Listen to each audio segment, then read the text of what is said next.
नमस्ते प्रणाम मिथिला, केहन छी अहाँ सब। आशा करै छी अहाँ सब बहुत नीक हैब। हमहूँ सब बहुत नीक छी। तऽ एकटा फेर से हम सब नचारी लऽ के आयल छी, अहाँ सब सुनै जे यो बाबा सजल नैन सँ तकियौ एक बेर हमरा पर, आस धरब हम ककरा पर ना। यो बाबा सजल नैन सँ तकियौ एक बेर हमरा पर, आस धरब हम ककरा पर ना। मन सँ मंदिर एक बनायब, ओहिमे बाबा के बैसायब।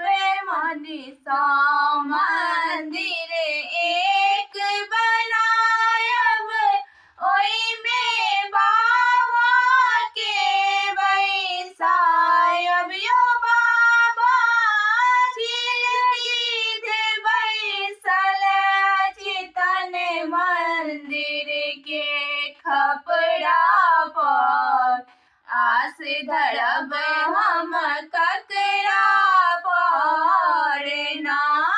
यो बाबा सजल नैन सँ तकियौ एक बेर हमरा पर, आस धरब हम ककरा पर ना। एक दिन घुमलहुँ सौंसे गाँव, क्यों ने देलक एक मुट्ठी धान। यो बाबा बाल बच्चा सब भूखे मरैये असरा पर, आस धरब हम ककरा पर ना। यो बाबा सजल नैन सँ तकियौ एक बेर हमरा पर, आस धरब हम ककरा पर ना। छोड़लहुँ भैयारी के आस, धेलहुँ बाबा पर विश्वास। यो बाबा धरल छी हमरा छोड़ि कऽ अनका पर, आस धरब हम ककरा पर ना।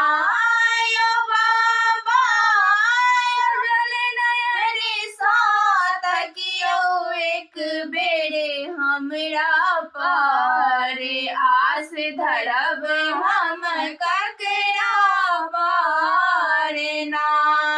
एकटा गुजरी हम छी, अहाँके आशा पर जीबै छी। यो बाबा अहाँ धरल छी हमरा छोड़ि कऽ अनका पर, आस धरब हम ककरा पर ना। यो बाबा सजल नैन सँ तकियौ एक बेर हमरा पर, आस धरब हम ककरा पर ना। धन्यवाद।